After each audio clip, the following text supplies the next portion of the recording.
తల్లి క్షోణి తలంబు నెన్నుదురు శోకగ మృక్కి నుతింతు క్షోణి తలంబు నెన్నుదురు శోకగ మృక్కి నుతింతు సైకత శ్రోణికి చెంచరీక చయ సుందర వేణికి రక్షితామర శ్రేణికి తోయజాత భవచిత్త వశీకరణైక వాణికిన్ అక్షదామశుక వారిజ పుస్తక రమ్య పాణికిన్.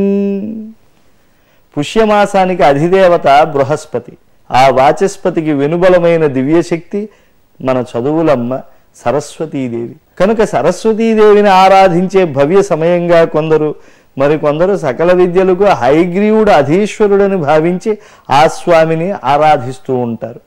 తెలుగుల పుణ్యపేటి పోతన మహాకవి నిరాడంబరుడై జీవించినటువంటి వాడు. సకల పండితులకు ఎంతో సమాదరణీయమైనటువంటి శ్రీమద్ భాగవత గ్రంథాన్ని తెలుగు చేసినటువంటి ధన్యమూర్తి. భాగవత రచనకు ప్రరోచనగా సరస్వతీదేవిని సాష్టాంగ నమస్కారం చేసినటువంటి స్తోత్రం మనకు ప్రాతస్మరణీయమైనది. ముందుగా భూమి ప్రదేశంపై నెన్నుదురు సోకేట్లుగా మ్రొక్కి ప్రస్తుతిస్తానా అమ్మవారిని అని చెప్పి సంకల్పించాడు. తరువాత అమ్మవారి స్వరూపాన్ని ఆయన అభివర్ణించాడు. శైకత శ్రోణికి అంటే ఇసుక తిన్నె వంటి పిరుదు కలది. చెంచరీకమై అంటే తుమ్మెద చేయము సమూహం వల్లే సుందరమైన వేణి జడగలిగినది. రక్షిత రక్షింపబడినటువంటి అమరశ్రేణి దేవతల సమూహము గలది. తోయజాత భవచిత్త వశీకరణైకవాణికి తామర పువ్వు నుండి పుట్టిన చతుర్ముఖ బ్రహ్మ చిత్తమును వశీకరించుకొనుట యందు ముఖ్యమైన వాక్కు కలది. ఆ సరస్వతీమాతకు 4 చేతులు. ఒక చేతిలో అక్షదామము అంటే రుద్రాక్షమాల లేదా స్ఫటికమాల, మరొక చేతిలో శుకము అంటే చిలుక, మరొక చేతిలో వారిజము అంటే తామర పువ్వు, మరొక చేతిలో పుస్తకము. వీటి చేత రమ్యమైనటువంటి 4 హస్తములు కలది సరస్వతీమాత.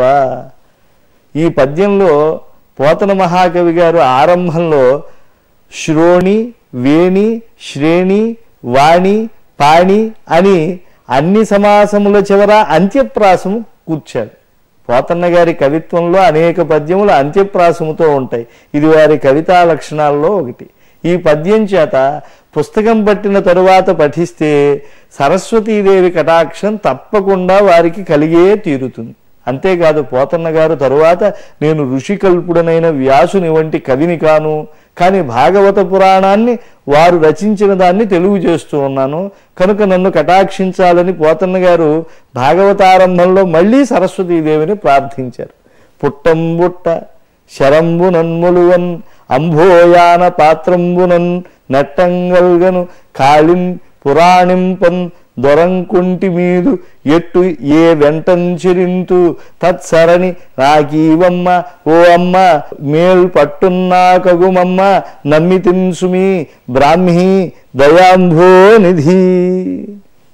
నేను పుట్టలో పుట్టలేదు అంటే వాల్మీకిని కాను. శరంబునన్ములువన్ శరవణము అంటే రెల్లుగడ్డి, తోట అంటే శరవణభవుడు అంటే రెల్లు తోటలో పుట్టినటువంటి వాడు. శరవణభవుడు అంటే కుమారస్వామిని నేను కాదు అన్నాడు పోతన గారు.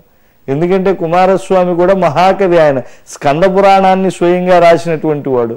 అంభోయాన పాత్రంబునన్నట్టంగల్గను. అంబ అంటే నీటి యందు, యాన నడిచేది, పాత్రంబునన్ పాత్రలో అంటే పడవలో, నెట్టన్ దానిని నెట్టుచుండగా కలిగినటువంటి వాడు అంటే జన్మించినటువంటి వాడు ఎవరు? వ్యాస మహర్షి. అలా జన్మించినటువంటి వాడిని కాదు, అందువల్ల నేను వేదవ్యాసుడిని కానమ్మా. ఇక కాళిని కొల్వను, కాళిని నేను సేవించను అంటే కాళిదాసు మహాకవి గారు కాళీదేవతా స్తోత్రం చేసి కవి అయ్యారు. పురాణం పందొరంగుంటి వీరిలో నేను ఎవ్వడను కాకపోయినా అంటే వారంతటి శక్తి నాకు లేకపోయినా నేను పురాణ అనువాదానికి శ్రీకారం చుట్టాను. మీదెట్టే వెంటన్ చిరింతు పైన ఏ పద్ధతిలో చరిస్తాను అంటే నేను మహానుభావులైన కుమారస్వామి, వ్యాసులు, వాల్మీకి, కాళిదాసు అంతటి వాడిని కానీ భాగవత రచనకు పూనుకున్నానమ్మా. బ్రాహ్మీ సరస్వతి దయాంభోనిధి కృపకు సముద్రమైన దానా నీవు నన్ను రక్షించగలవు అని ఆర్తితో చేసినటువంటి ప్రార్థన పోతన్న గారిని మరి బాగా సంరక్షించింది. ఎంతమంది రామాయణాలు రచించిన, గీత విష్ణు సహస్రనామాదులను అనువదించిన, శ్రీమద్ భాగవతంలో పోతన్న చేసినటువంటి సరస్వతీ ప్రార్థనకు ఆ చదువులమ్మ శాశ్వతమైనటువంటి కటాక్షాన్ని ఇచ్చింది. అందుకే ఆ గ్రంథం శాశ్వతంగా తెలుగువారి నోట నిలిచిపోయింది.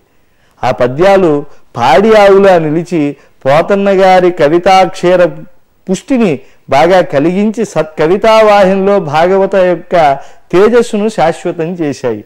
కనుక మనం కూడా పోతన్న గారు చేసినటువంటి ఆ సరస్వతి సాకార రూపానికి సాష్టాంగ నమస్కారం చేసిన పద్యాన్ని సవినీయంగా, నేను ఇతర కవులంతటి వాడిని కాకపోయినా నన్ను కరుణించే కరుణా సముద్రవి అని ప్రస్తుతించిన పద్యాన్ని మనం రెండింటినీ కూడా నిత్యం పఠిద్దాం. ఈ పద్యాలు పాడి ఆవులా నిలిచి పోతన గారికి కవితా క్షీర పుష్టినిచ్చి సత్కవితా వాహినితో ఎలా తేజస్సును శాశ్వతం చేశాయో అలా మనకు చేస్తాయి.